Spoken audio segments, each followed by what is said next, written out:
I've recorded hundreds of conversations with incredible people working on the front lines of the future. People who've asked the most important question: what can I do? Who found their answer and followed it. But for today's conversation, we're going back to the front lines of the past.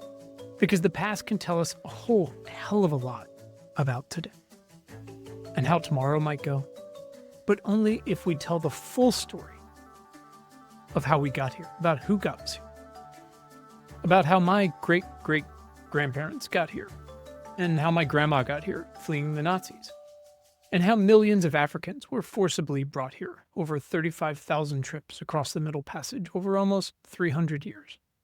The full story of the choices we made then, which was not so long ago, and continue to make now, about wars and heritage, and bondage, and family and land, and more.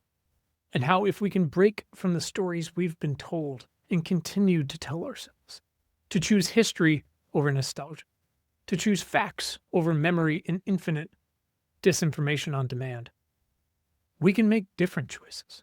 It's just as important now, on the cusp of all of this, in the middle of all of this, to ask, what can I do to teach our fullest history, to be curious and examine the anthropology of us and why we do what we do, why we enslave and punish people and tear families apart, who we built our myths upon and who they really were, no matter what they wrote. And have we even taken the time, have we even the collective will to read everything they wrote? I'm your host, Quinn Emmett, and my guest today is Clint Smith. Clint Smith is the #1 New York Times bestselling author of How the Word is Passed, A Reckoning with the History of Slavery Across America. He's the winner of the National Book Critics Circle Award for Nonfiction, the Hillman Prize for Book Journalism, the Stowe Prize, the Dayton Literary Peace Prize, and was selected by the New York Times as one of the 10 best books of 2021. And now, in 2025, the Young Readers Edition has just come out, and it is wonderful. Clint is also the author, and you'll hear us talk about, 2 books of poetry, in the New York Times bestselling collection Above Ground, as well as Counting Descent. Both poetry collections were winners of the Literary Award for Best Poetry Book from the Black Caucus of the American Library Association, and both were finalists for NAACP Image Awards. Clint is a staff writer at The Atlantic, and he's received fellowships for the Andrew W. Mellon Foundation, New America, the Emerson Collective, the Art for Justice Fund, Cave Canem, and the National Science Foundation. His essays, poems, and scholarly writing have been published in The New Yorker, New York Times Magazine, The New Republic, Poetry Magazine, the Paris Review, the Harvard Educational Review, and elsewhere. I am just incredibly grateful to Clint not only for his work, for agreeing to have this conversation today, and it should be said, to my dear friend, Franklin Leonard, for introducing us. For questions or feedback, and I expect a lot of it, you can email us at questions@importantnotimportant.com. Clint, it is truly an honor, man. Thank you so much for joining. Welcome. It's good to be here. It's very kind of you. I will try not to abuse that as much as possible. You were, from my understanding, and I watched some videos from your Teacher America time and stuff like that, like an incredible teacher, pulling the desks in the circle and having these actual conversations with people. My high school is not like that, but I went to a liberal arts college like you, and for better or worse, if you did your homework, that was how the classes went as well, and I, loved it and loathed it. But I'm curious now, because you're not a teacher. You're teaching millions of people in a very different way. Why do you have to do the work that you're doing now? Whenever I think of your work, it's like, who watches the Watchmen? Like, it's very like, you're the record keeper of the record keepers of it. Why do you have to do this work? I'm a deeply curious person. I think curiosity is, in many ways, the sort of central animating feature of my life.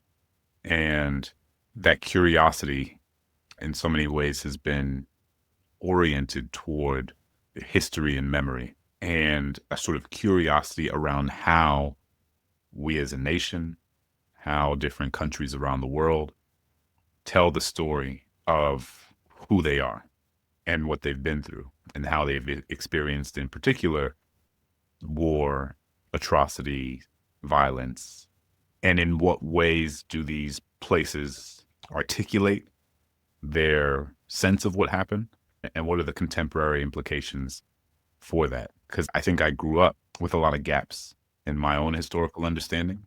And so much of the existence of those gaps is what propelled me to write How the Word is Passed, because I watched these Confederate statues come down in New Orleans in 2017, statues of P.G.T. Beauregard, Jefferson Davis, Robert E. Lee. And I started wondering, what does it mean that I grew up in a city where there were more statues to enslavers than there were to enslaved people? And what does it mean that I grew up in a city that is the heart of the domestic slave trade, and that my grandfather's grandfather was enslaved? And I began to realize that I didn't understand the history of slavery in any way that was commensurate to the impact and legacy that it left on this country. And so I wrote the book as a way to sort of fill in the gaps of my own understanding, to fill in the gaps of all the things that I hadn't been taught growing up. And so I think that for me, I'm drawn to learning, what I want to learn is histories that help explain how we domestically, globally, collectively have arrived where we are. It's kind of like how you grow up and learn your parents are people and all these other things, about being an adult. My daughter threw a tantrum the other day because she said, adults never have to do any chores. And I was like, there's so much you don't know yet. It's coming. Right. Give it Right. time. Discovering you have those gaps, which for a while might be, what do they call them? Unknown unknowns. And then maybe they become, if you're lucky, known unknowns. I ordered a shitload of the Young Readers edition of How the Word is Passed. And I gave them out to middle schools and the local library down the street, same library I grew up going to.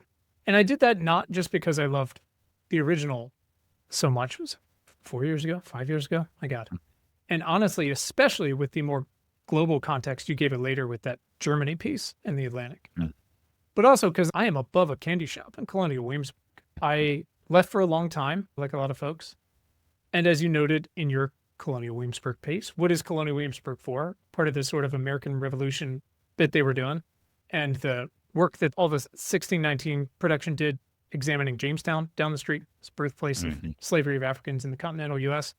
This is a complicated place to grow up. There is a profound amount of history that needs a much more unvarnished telling, which I don't think I had access to. And so I really wish a Young Readers edition or either edition had been available in middle school and high school. Because here's the thing, I think I was exposed to just enough to imagine that there was much, much more to tell. So I can't imagine growing up in the parts of the country where someone has none of that, and usually by design, and then encounters your book in one way or another, either version of it. And I wonder how you think about that as someone who was a teacher, who challenged your kids. I guess I began thinking about these things in earnest when I was a teacher. And I was a teacher in the sort of the earliest days of the Black Lives Matter movement. I was a high school English teacher at Parkdale High School in Prince George's County, Maryland, right outside of DC.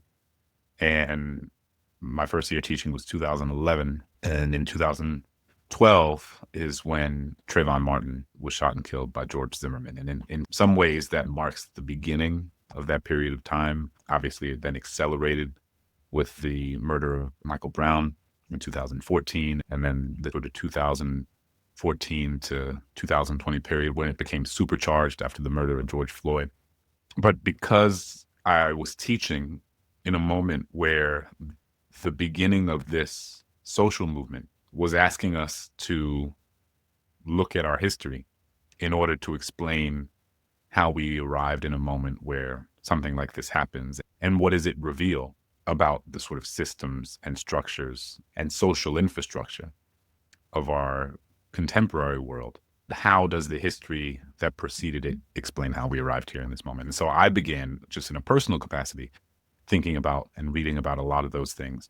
And then I brought a lot of those things to my classroom. Like I would, I'd read something in the Atlantic and I'd bring it to my classroom and I'd teach it. I'd read something in the New Yorker, or I'd read something, a chapter of a book. I'd see a clip on YouTube. And, so I was constantly bringing in much of my own learning that I was doing to share it with my students, because my students, they were largely Black and Latino kids. Many of them were undocumented at a time where, immigration was precarious, but less precarious than it is today.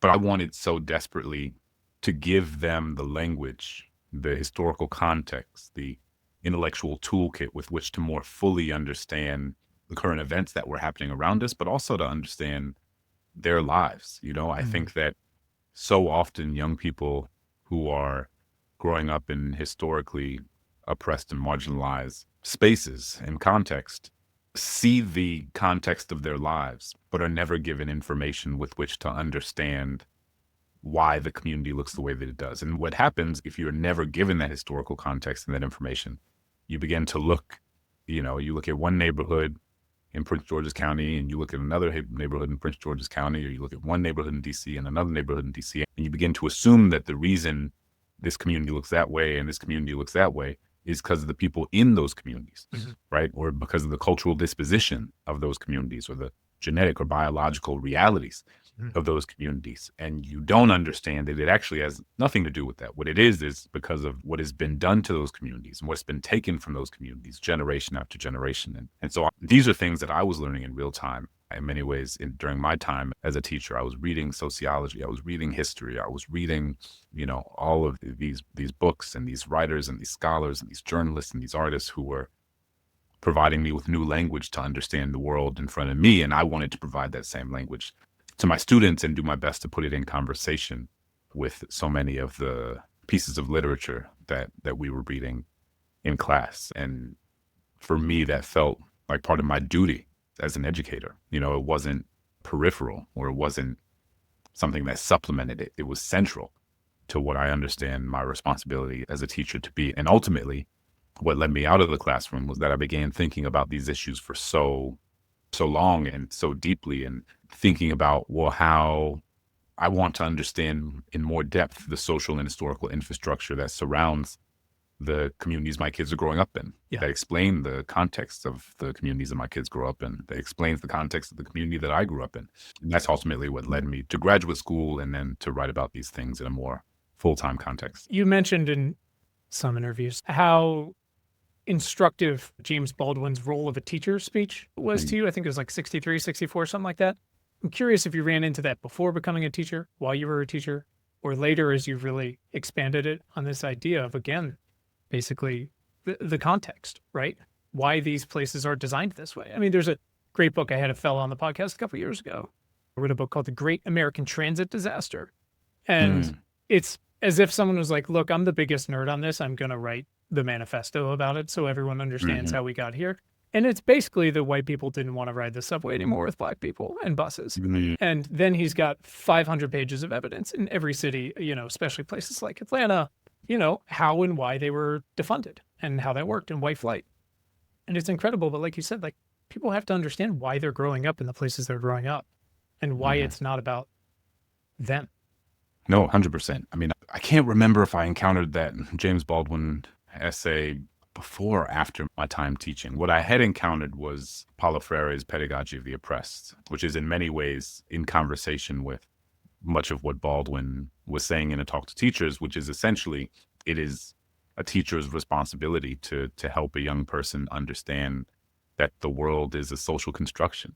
And also that means that it can be reconstructed and deconstructed and made into something new, and that you don't have to accept the realities of the world before you as static or as an inevitability, but you can understand it as something that can be changed, something that can be molded, something that can be, you have agency within that sort of social context.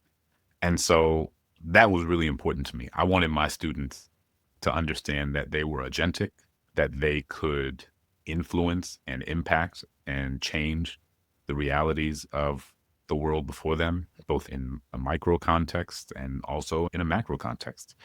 And what that meant was that, and that's only possible because one does the work of learning the history so that you understand the sort of legislation, public policy, and judicial decisions that created the contemporary landscape of inequality before us. And so, in that essay, Baldwin demands, he says that this is what teachers must do. Like, you have to teach the history of this country, because if you don't, your students will not understand why this country looks the way that it does today. And the social ramifications of that are profound. And I think that it is not a coincidence that we live in a political moment now where there is an intentional effort to prevent students from learning about different parts of American history, and not simply not wanting young people to learn about different parts of American history, but specifically not wanting them to make the connections between the history and the present, right? Because once you begin to establish those connections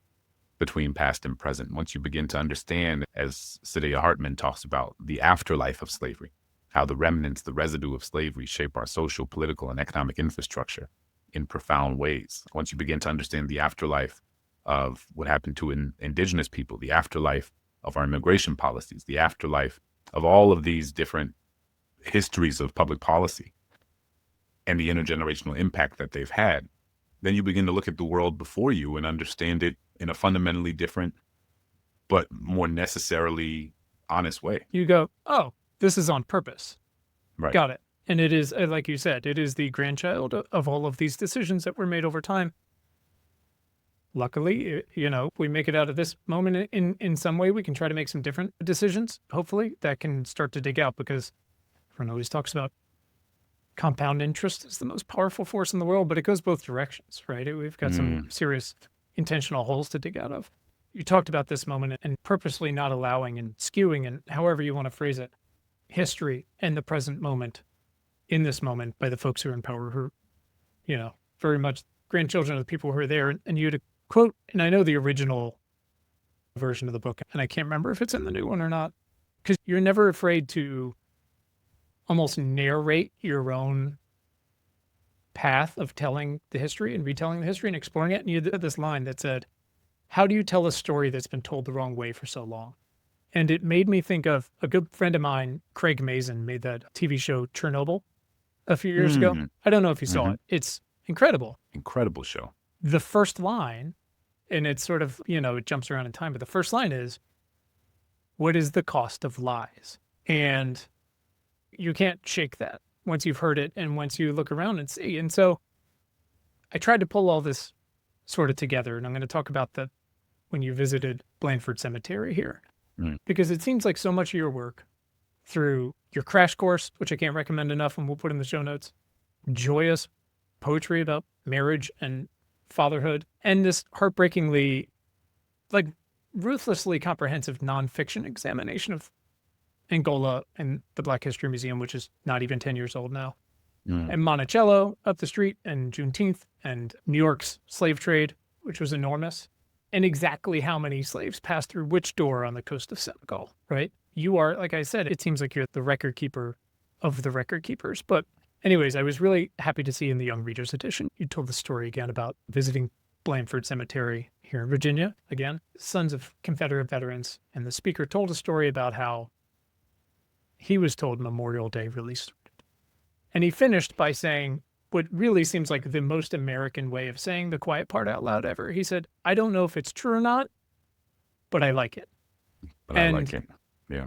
In this moment of mass automatic disinformation, I'm trying to think of something that sums it up better. And it also made me think, was this Clint's origins? Is this taped on your computer monitor somewhere? For all the wrong ways? It's oh my God, that's it. Right. That's the whole thing, right? It's the whole thing. I mean, it speaks to, I was having a conversation for a different podcast the other day, and it's just sort of about writing in the weeds, like how writers do their work. And I was saying one of the things about writing nonfiction is that sometimes you meet people, one of the joys of my life and great joys of this job is that I go and I talk to people and I meet people whom I would meet in no other context in my life. There's no other context in my life that I would show up to a Confederate cemetery on the day of the Sons of Confederate Veterans Memorial Day celebration, nonetheless. But it was it was a life-changing experience in so many ways, and it was so valuable because I wanted to understand how people can continue to believe something so deeply and so intensely, even though it's so clearly untrue and so clearly has no grounding in primary sources or empiricism or fact. It's not real. But part of what being there taught me was that for so many people, history is not about primary source documents or empirical evidence. It's a story that they tell. And it's a story that they're told. It's an heirloom that's passed down across generations. It's something where loyalty takes precedent over truth. So when the leader of the Sons of Confederate Veterans is standing on that podium and he's telling the story about the founding of Memorial Day, and he's like, to your point, I don't know if it's true or not, but I like it. It's one of those moments as a writer where you're like, I couldn't have, if I wrote that in fiction, my editor would be like, no. That sounds like something my 12-year-old says, about 6, 7. He's like, I think this is what it is. I like it. And I'm like, well, what? This is how the problem starts. Exactly. And so I love those moments where you meet somebody and you have a conversation, and in many ways, the thesis of your project in a way and in a manner and in a context that you will then, I remember hearing that line and being like, oh, the entire chapter is built around that line. This is the seed from which the rest of this thing comes into existence. And that moment is in so many ways the centerpiece, because it is a sort of comically clear articulation. It feels like a Far Side cartoon, right? Yeah. Like the ultimate satire. And it's easy, like you said, to use the word comically, except for the Black maternal health rate is multiples worse than the poorest white woman in this country. It is still operable, right? And I'm a monster atheist. I studied comparative religion, again, in my little classrooms up at Colgate University about 100,000 years ago.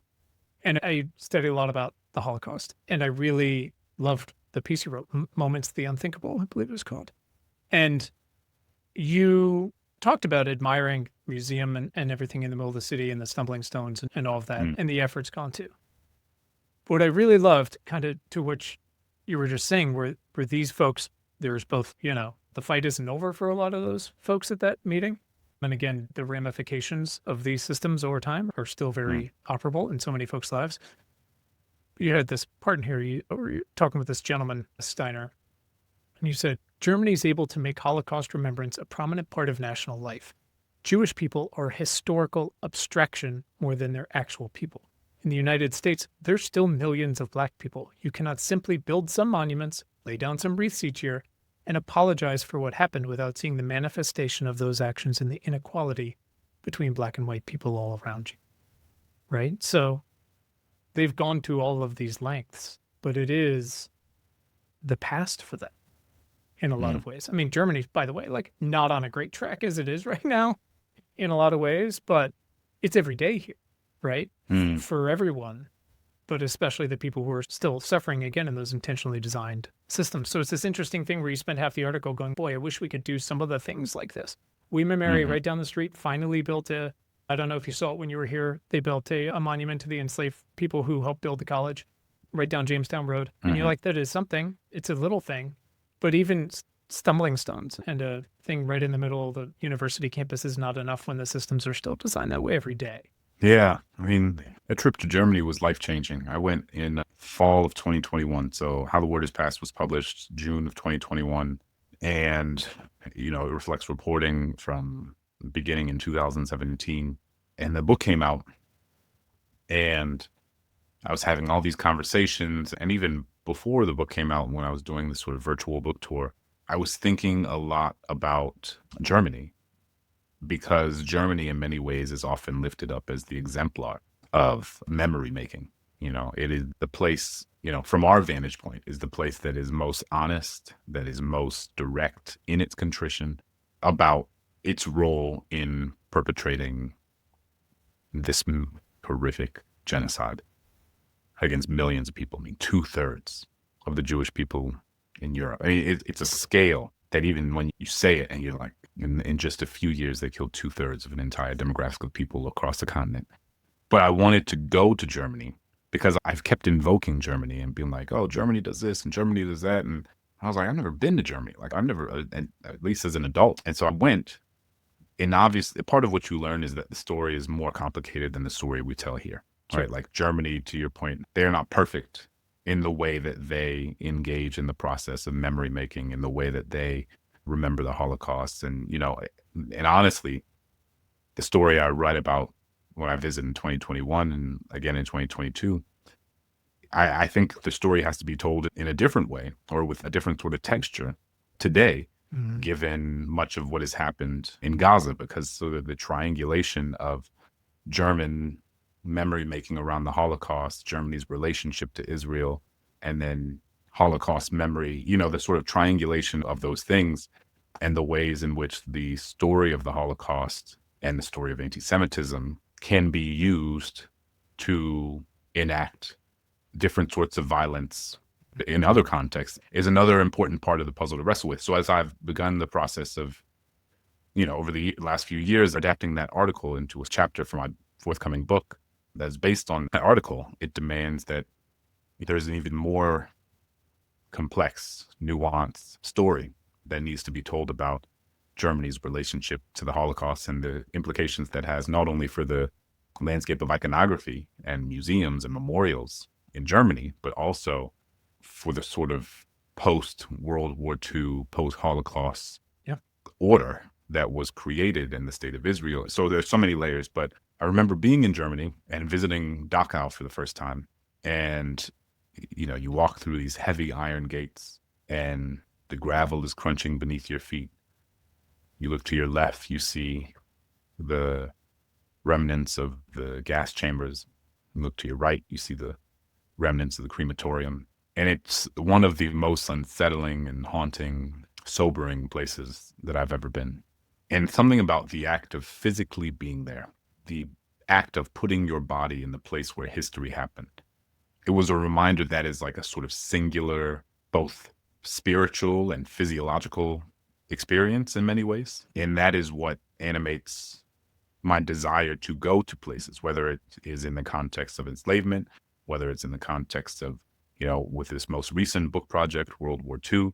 I left Germany. I was like, oh, this has given me a sense of what World War II was and what the Holocaust was in ways that I had never fully appreciated, despite having grown up reading, Night and The Boy in the Striped Pajamas and Anne Frank's Diary and Number of the Stars. And that trip inspired me in so many ways to try to get a sense of how the story of World War II is told beyond the sort of Tom Hanks, Steven Spielberg, very American-centric framework, but also even to learn more about the things that I thought I knew about. Like if you had told me or asked me, I thought I knew what the Holocaust was, but I only understood it on a surface level. I thought I could tell you what Japanese American incarceration was, but I couldn't really. And so I went, I go to Germany and think about the Holocaust. I go to Argentina, think about the Nazis who escaped after the war. I go to South Korea and think about the women who were forced into sex slavery by the Japanese military. I go to Japan and think about the people who were subjected to, the only 2 atomic bombs dropped in the history of the world. I go to California and think about the Japanese internment and incarceration camps. I go to New Mexico and spend time with the Navajo Code Talk. And so, for me, it's this, what it does is my trip to Germany propelled me forward to these other places that have subsequently given me a much more expansive understanding of what World War II was, and also a clearer understanding of what it means to live in this moment, in which the people who lived through World War II are almost all gone. And the question of, to what extent can these monuments, memorials, museums, can they hold the memory of these things? Can the Stolperstein in Germany, can the Statue of Peace in Korea, can the Statue of the Navajo Code Talkers in the museum they want to build in New Mexico, can the Manzanar and as a National Historic Site, can these places, these historical sites, these monuments, memorials, is it enough? Are they enough to remind us of what happened? Or is something lost in ways that can never be recaptured when people who lived and have a memory of what World War II was and all that it wrought, when they pass away? And that ends up being one of the sort of central questions of this book, is as we look around us and watch the sort of post-World War II global infrastructure fall apart in real time, how much of that is because the people who remember how terrible World War II was are no longer here to remind us of that. It's such a fundamental question because you go to such appropriate, specific lengths in your work to describe that America is not America today, and 2025 is not far from the end of slavery, much less Jim Crow and all of that. And yet, again, we can see how it's still applicable today in everyday life for so many people. All of these folks who at least lived through, if not fought or suffered from, in a million different ways. Like you said, World War II. My own grandparents, who were all part of it, are for the most part gone now. And I remember my wife and I were having this conversation about, talking to my 12-year-old who's starting to learn history. He's in like modern American history. Mm. And he's really interested in talking about that and going, it's definitely concerning to me that they won't have that personal link to the people who lived it, right? And that's, by the way, I mean, we can keep pulling the string all day, which is to say, oh, the greatest generation that stood up and fought it. And then you go, well, America had absolutely no interest in participating in it for most of it, right? Very, very isolationist. We have to tell that story too. Mm-hmm. But all these people are dying. It makes it seem as if it's further away. And like you said, we can talk about Germany's statues and the stones, and then again, look at Gaza and their defense budget and go, or the people who are running Israel. They always talk about, oh, if you're 60 or older, you have one version of Israel in your mind, right? Which is like 1948 to 1973. My parents were there in 1973 as college students. They were there during the Yom Kippur War. And then you have the version that maybe, like Generation X and our generation, that maybe thought there might be peace in the 90s and early 2000s, right? Mm. And then you have the young people now who don't know any of that, weren't party to any of that. And all they have seen is 20 years of what has been going on. And again, you look at it and go, that's not that far away. Like, will these statues be enough to make these lessons continue to be instructive? Because it doesn't feel that way, like you said, as everything's either falling apart or being pulled apart, right? By descendants of those, very close descendants of those same folks. Yeah. And I think the answer I kind of come to is that no, it can't be, but we have to try anyway, right? Like the far right is rising in Germany as we speak. They're gaining more influence, more political power. They are talking about the Holocaust in ways that are diminishing it and sometimes outright denying its existence. Anti-Semitism is on the rise, and which is very much tied to that. And this is with a country that has monuments to the Holocaust sort of ubiquitous across the country. And so these statues and these historical sites and these pieces of iconography, they are not panaceas. They are not going to cure Germany of the sort of remnant of its illness, so to speak. But I think what I do is I try to imagine how much worse it would be if these things weren't present, right? It's a difficult counterfactual, but if there weren't tens of thousands of Stolpersteine, if there wasn't the memorial to the murdered Jews of Europe, if there wasn't the Dachau and so many of the camps that serve as memorial sites now, if there wasn't, the Jewish Museum, if there wasn't a museum beneath the memorial to the murdered Jews of Europe, all of these the train tracks where people were sent from. Right now, the thing about Germany is that as you walk through that country, you are confronted with that history every single day. And I think that the rise in anti-Semitism, the rise of far-right extremism that denies the Holocaust would be much worse, but for the presence of those things. And in many ways, the U.S. is an example because we don't have those things. Right, and they're desperately trying to erase what we have actually managed to fortify in any way. And you had a wonderful 2 pieces earlier this year in the Atlantic about the Black History Museum in D.C. and this sense of not just foreboding, but almost desperation. Like, we just did this. We just did this. We just managed to, like you have, I think, quote at one point was, had the collective will to do this. And now we're trying to erase it at all costs.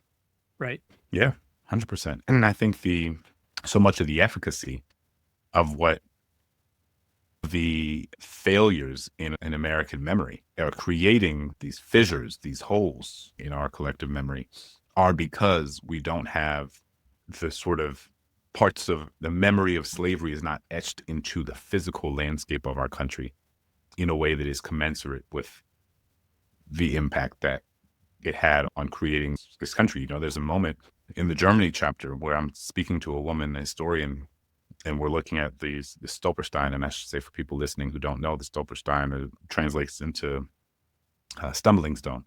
It's these 10 by 10 centimeter brass stones that are placed into the ground in front of the last known residence of people who were persecuted and killed by the Nazis. And it will have the name of the person, the day they were born, the day they died, and where they were taken. And so, you'll have somebody's name and it'll say, 19 1920 to 1943. And then it will say Auschwitz, right? And so you know that this person is 23 years old. They were taken to Auschwitz. And you walk through the streets of Berlin and, you walk past a house that has 2 of these stones. And then you walk further down the street and you walk past a house that has 5 of these stones. And then you walk down the street and you walk past the house that has 12 of these stones. And you look down, and because you don't see the birth date and death date, you can kind of make sense of what the relationships of these people were. Who were the children? Who were the parents? Who were the grandparents? Who may have been a cousin who was coming to visit and stay with them when they were at university. You can kind of look up at these houses and come up with all sorts of stories that make that history more human. You make it more proximate, that make us more proximate, that make it less abstract.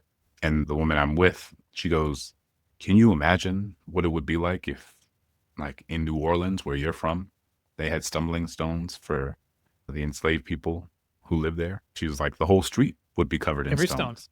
And I think about how different might our relationship to that history be if we had entire streets in cities like New Orleans and New York, Williamsburg and Yeah. New York and Yeah. Charleston, and everywhere in this country, if we had those things to remind us on a daily basis what it was. What does that mean? There would be no anti-Black racism? Does that mean there would have been no segregation? Does that mean there would be no? Of course not. But it's interesting to imagine to what extent it would exist, how pervasive it would be if you had those sorts of things present, which is why I think despite the complications of relationship to memory, is still so important that the landscape of iconography in that country looks the way that it does, because I think without it, it would be experiencing something far worse than it's experiencing now. Sure.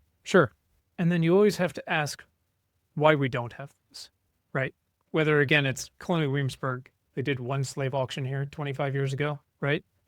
We've tried to have more Black interpreters, and you did a great job documenting their very personal experiences with that. And going, again, it's almost far from having the collective will to do that sort of thing, to have every brick around New Orleans and Charleston and Williamsburg and Jamestown and all these places, all the plantations down Route 5, right, that people get married at, and go, well, it's because there's generations of people who say, I don't know if this story is true, but I like it, and who will never give up making sure that doesn't happen. No, and it's true. And it's because for so many people, if you have to tell a different story about America, it means you have to tell a different story about yourself. And that is deeply frightening to many people. I mean, so I think about, to go back to Blandford, one of the people I met at Blandford was a guy named Jeff.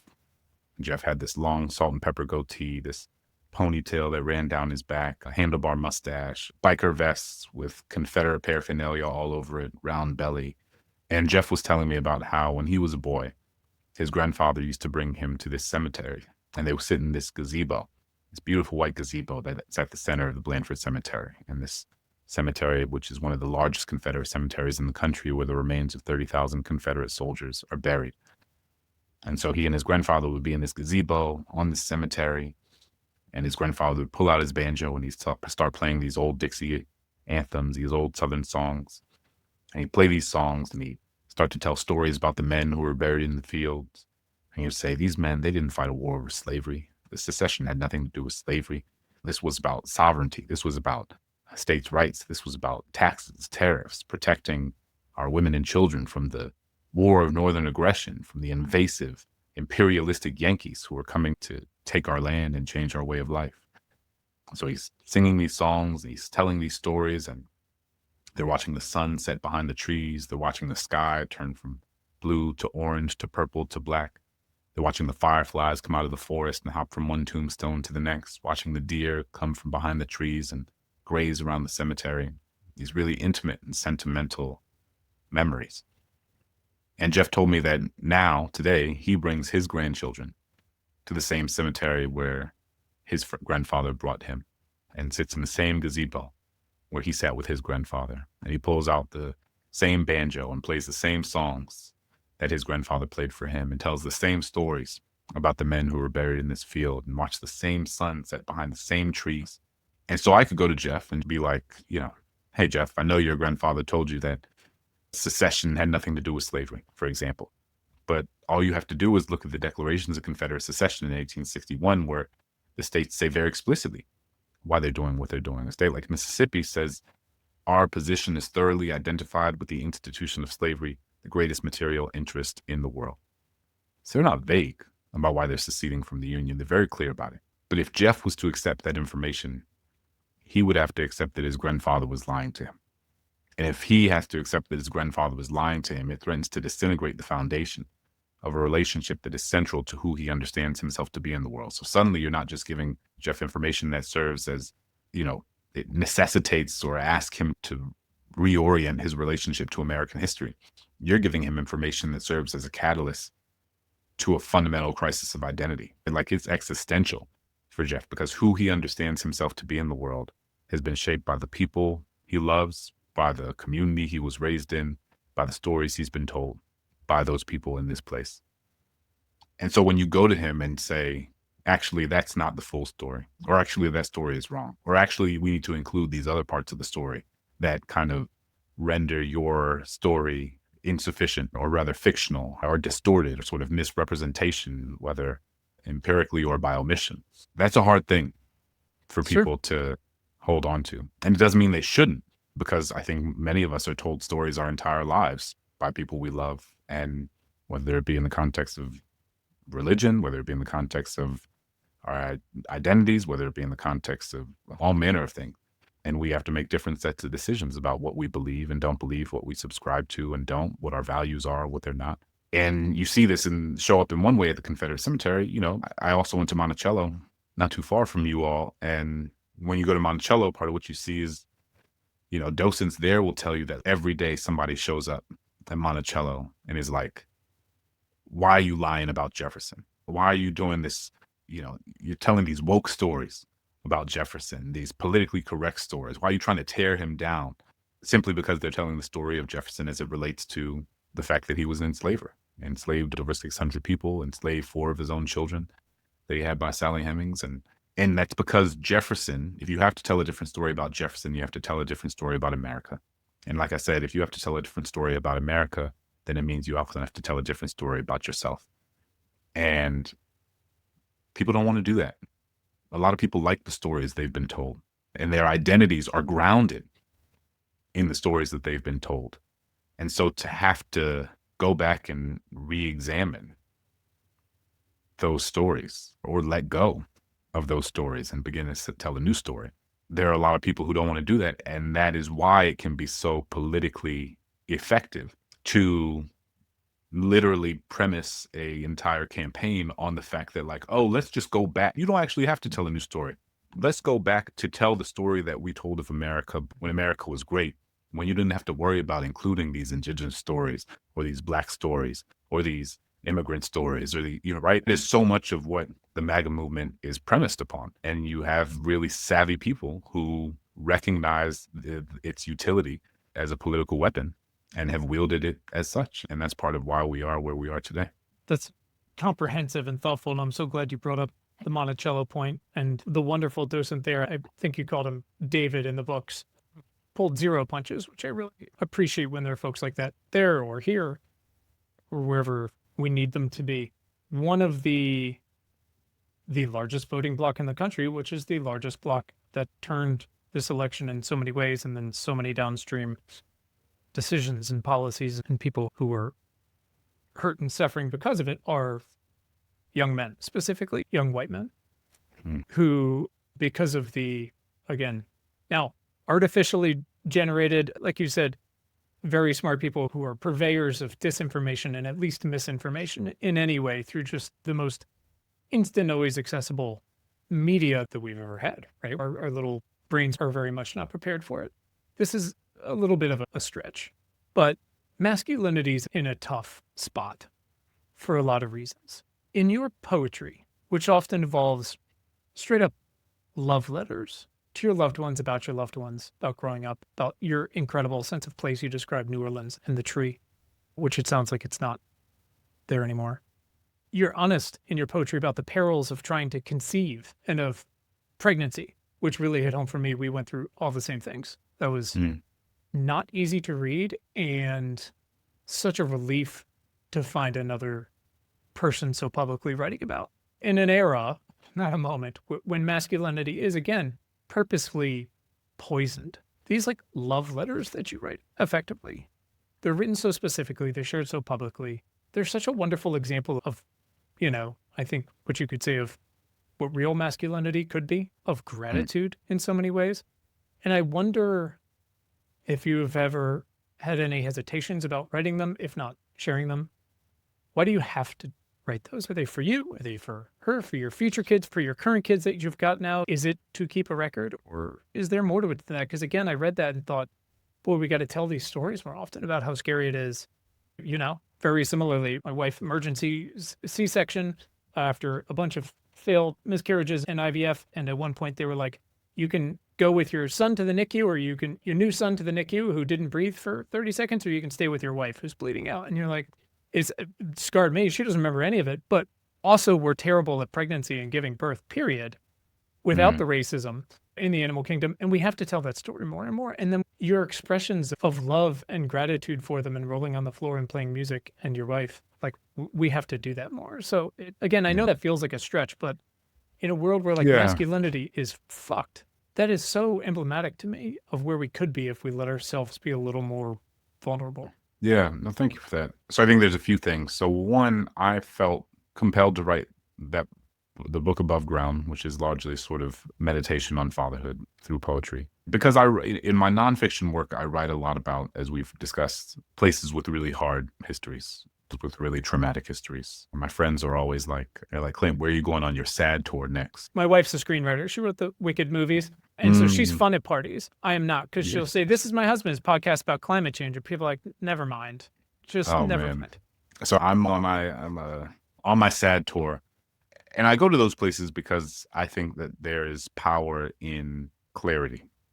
I think there is power in studying, naming, identifying, understanding why horrific moment in history took place. And that's a huge part of my personality. That's a huge part of my life, but it's not all of me, right? I'm also the guy who loves having dance parties with his kids. I'm also the guy who gets on the ground and pretends to be a dinosaur, or these days a mechanical bull. That's what they're Oh into. yeah, that's good for the back. They just want to get thrown out. Yeah, it's truly. I mean, me and Tylenol, me and ibuprofen are we're close. You talk about proximity. I'm very proximate to those. Yeah. Playing board games with my family. The book was written as a way to trace my and my wife's experience, but obviously from my vantage point, from when we were told we probably wouldn't be able to have kids to when she was pregnant, and it felt very precarious, to our son being born, and then the sort of miracle of our daughter being born, but also the complicated, so I wanted to write about those things first and foremost for myself, because I believe in what poetry is for me is the act of paying attention. And each poem is a sort of time capsule that allows me to remember who I was or what I cared about in a certain moment in time, what was happening, what I was worried about, what I had questions about, what I marveled at. And ultimately, when I started writing all these dad poems, and they began to cohere into a sort of potential project, it also then felt important for me. I had read a lot of poems about parenting, but most of them were from women, and incredible, beautiful, astonishing books and beautiful poems. But I hadn't read a lot of books about fatherhood, particularly from Black poets, Black male poets. And that's not to say those books don't exist. They do, and I've encountered many of them. But relative to the amount of books on that subject that exist from women, I think, I was interested in what does it mean for a man to talk about these things that are not often publicly discussed, in our voices. And I wanted to offer that to others, because I think the process of writing about it was incredibly important personally for me. And in the context of masculinity, I don't know, you talk about the stories we've been told and what we grew up with.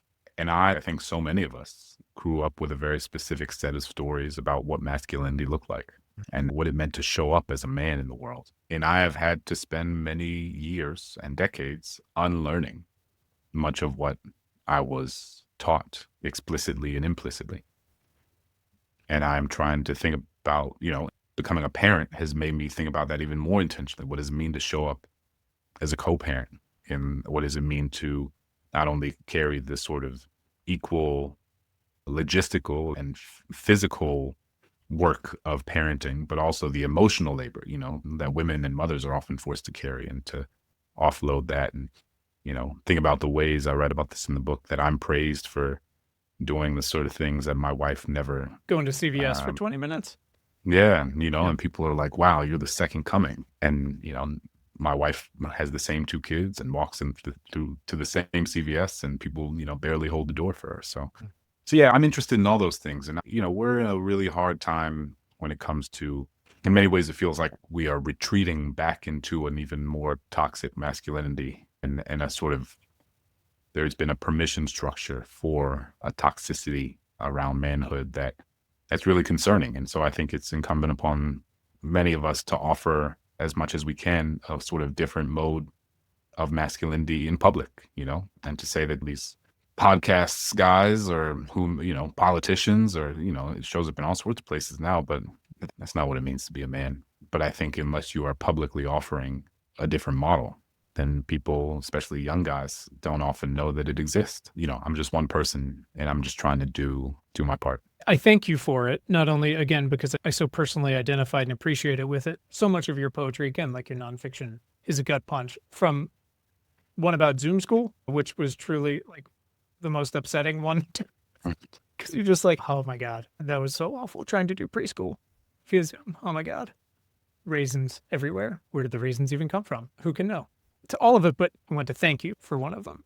In Counting Descent, which almost 10 years ago now, you wrote this poem about your wife, about your morning rituals and how they're just for you all, and the honor. And I hope you don't mind me sharing this. Again, you published it, and I want to join in the honor of seeing your wife before the world does every day. Now, I don't believe you had children yet, because I think you referenced like what it'll be like when we have kids.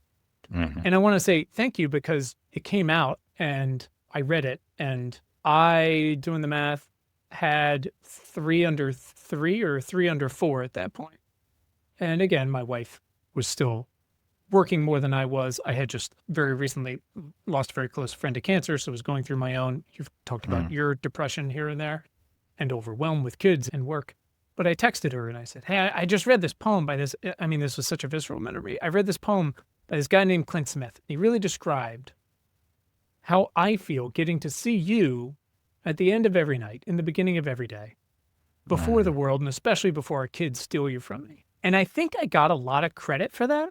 But also, again, no matter what your work, no matter where your spotlight is, the specificity is, I think, what makes it so universal, but also instructive, right? And again, you're saying that out loud before kids, 10 years ago, before How the Word Is Passed, and all these things, before pulling the string of World War II in Germany and saying, like, there's so much more sweater here. And again, I watched a film they did of some of your time teaching and getting these. There's this one child who said, it turns out I've got a lot to say with spoken word poetry. And I can't imagine what they had to say. But again, there's 2 decisions: to write that for yourself, which again, writing is such a healing process, if not a clarifying process, if you said like clarity and curiosity. But to publish it, again, before you'd really published anything else, it sets a tone. It sets a bar for yourself and where you're willing to go, that I really appreciate it. And again, that was very instructive to me too. Now I feel like I have this struggle with it, like any guy, with your insecurities with this and that. And my wife works very hard and successful, and kids, and now they call you on all your shit once they get old enough. Good luck with that. To be happy and willing to say things out loud, like, I'm so excited to live a life of service to my wife, and watch people around you just feel uncomfortable with that because of, again, just the historical standards of masculinity and marriage roles and gender roles, but also because of where we are now. But like you said, I'm just one person, but I feel like I have to do that because of the way I was taught, and because of where we are, and because of what I owe this person and my kids and you for setting the tone for that. So that's just a thank you. I appreciate it. It is to steal those moments with them, with everything going on, I'm very protective of those. I don't know if you still are, but the dancing on the floor at breakfast, or yelling at them to pick up their sweatshirts 4 times, to me, it's still time with them, I guess, before the world gets at us. Yeah. And it's a very particular and ultimately very brief season of our lives. My mom always talks about how sometimes you don't realize when your kids are young that most of your relationship with them will be as adults, and that actually the season of them being kids is, prayerfully, a very small portion of their what you hope to be long lives. And it's, it is interesting to think about, well, I've known my mom longer as an adult than I have as a kid. And it's, in many ways, it's, well, of course, but then also the disproportionate sort of formative impact that those early years have is, that shapes everything, for good and for bad. It does. And I said to my wife recently, it was our 15th anniversary, and we're out to dinner, one of those like, how do you feel like it's gone so conversation? And, I said to her, I kind of wish I could go back sometimes to when they were 3, 4, and 5, or 6, 7, 8, or whatever, and both support her work better and be a better dad to them. And, she was unnecessarily kind and said, oh, you're a great dad, this and that. She's like, but you have more experience now than you did then. And no one skips through except for those crazy people who end up like starting a second family later. Or like, now I know how to do it. But not then you're 50 and you're exhausted. I don't know. I feel like I have to now, especially because my children don't listen to me anymore, find some way, like you are a little bit, to speak about those vulnerabilities, about time passing, about what time does to us, about how are we going to use our time, right? One of the questions I ask folks when they come to me, if they come to us with, a fair chunk of change or some position of power and say, what can I do? I try to say to them, well, what is it for? What is your position for? What is the time? What is your money for, if not this thing that you just told me you care about? And that's how I feel about this. It's like, how do I take this and just turn it around? Last one. What are you listening to with your kids right now?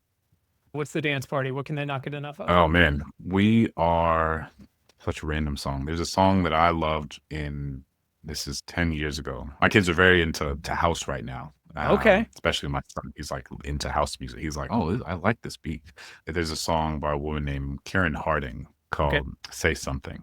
And so we listened to Say Something. And then we also, Craig David, who many of us know from our young swooning teenage days, is now like a sort of house artist, right? So a lot of his songs are not the sort of like R&B crooning of the early aughts. It's fascinating. It's like a British house. Oh man, I ran that album into the ground. It's very fun. Look, Craig David still got it. He still got it. I love it. That's awesome. Well, thank you for sharing that. Glenn, I know you got to run. I can't thank you enough, man. Truly. And if he's listening, to our friend Franklin Leonard, who made this happen, I'm so appreciative for his friendship. Thank you, Glenn. Absolutely. I really appreciate everything. That's it.